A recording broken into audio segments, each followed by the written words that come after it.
This is the chapter called Out of School. It begins on page 52.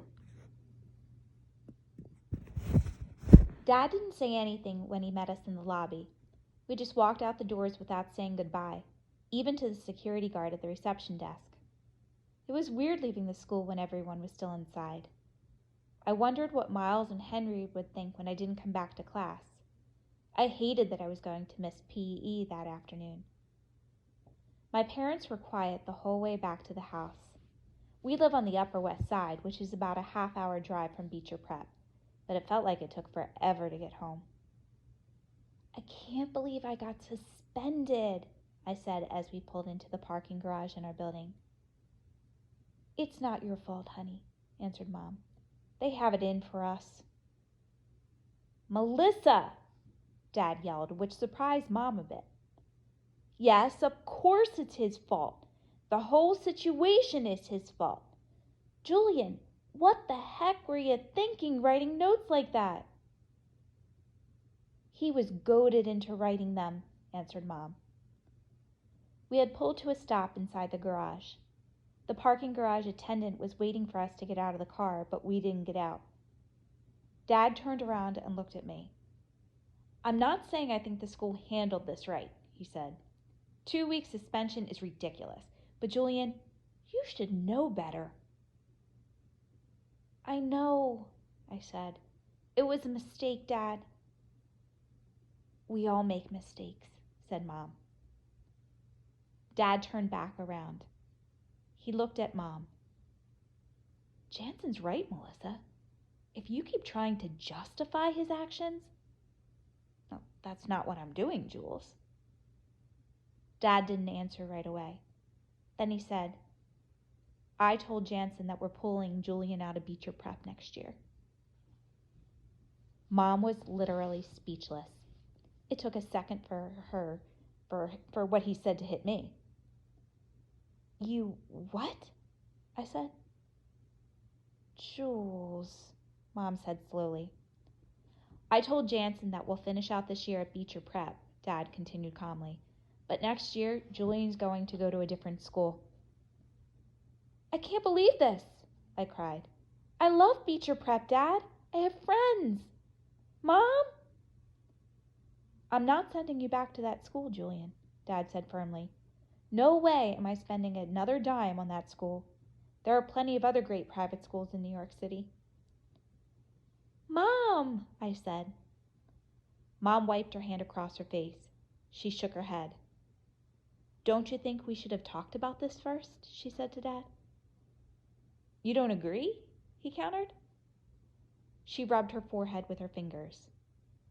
"No, I do agree," she said softly, nodding. "Mom!" I screamed. She turned around in her seat. "Honey, I think Daddy's right." "I can't believe this," I yelled, punching the car seat. "They have it in for us now," she continued, "because we complained about that situation with that boy." "But that was your fault," I said through clenched teeth.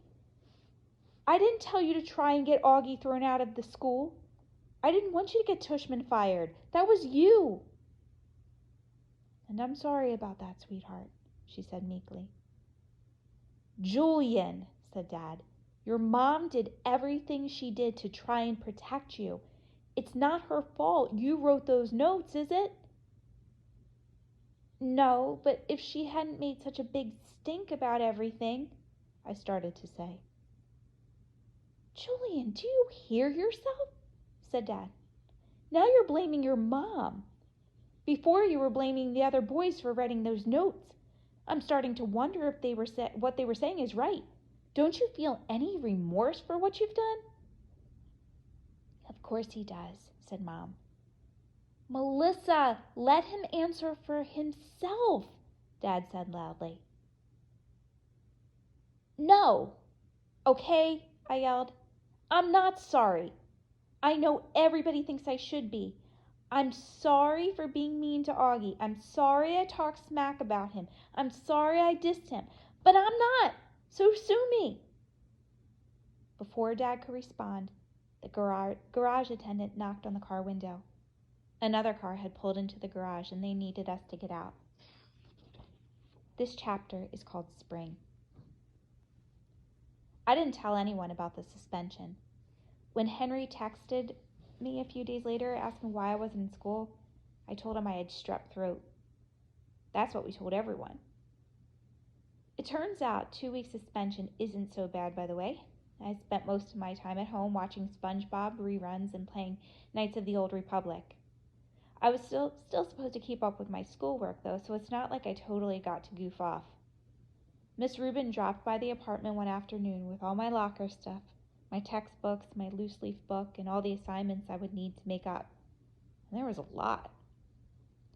Everything went really well with social studies and English, but I had so much trouble doing the math homework that Mom got me a math tutor.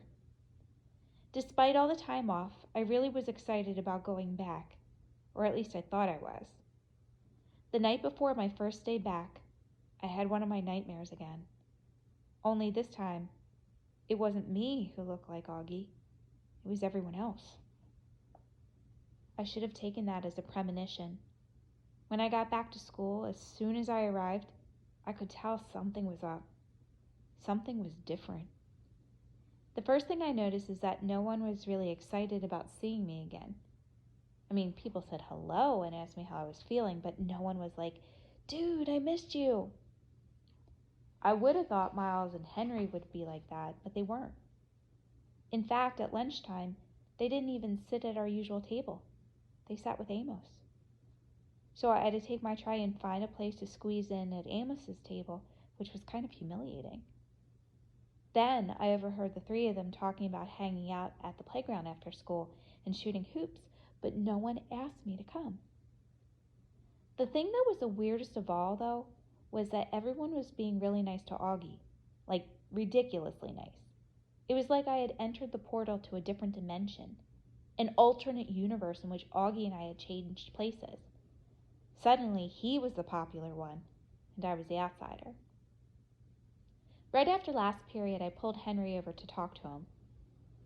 "Yo, dude, why is everyone being so nice to the freak all of a sudden?" I asked. "Oh, said Henry, looking around kind of nervously. "Yeah, well, people don't really call him that anymore." And then he told me all the stuff that had gone down at the nature retreat. Basically, what had happened was that Auggie and Jack got picked on by some 7th grade bullies from another school. Henry, Miles, and Amos had rescued them, got into a fight with the bullies, like a real punch flying, and they all escaped through a corn maze. It sounded really exciting, and as he was telling me, I got mad all over again that Mr. Tushman had made me miss it. "Oh man," I said excitedly, "I wish I had been there. I totally would have creamed those jerks." "Wait, which jerks?" "The 7th graders." "Really?" He looked puzzled, though Henry always kind of looked a little puzzled. "Because I don't know, Julian. I kind of think that if you had been there, we might not have rescued them at all. You probably would have been cheering for the 7th graders."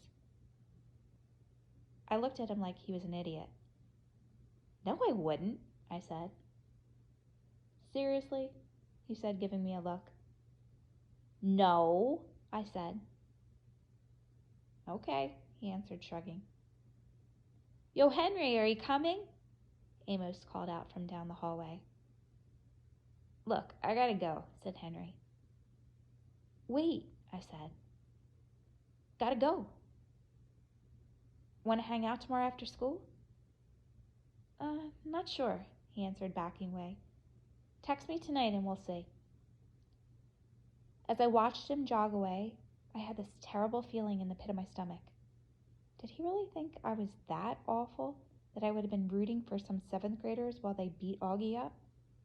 Is that what other people think? That I would have been that much of a dirtwad?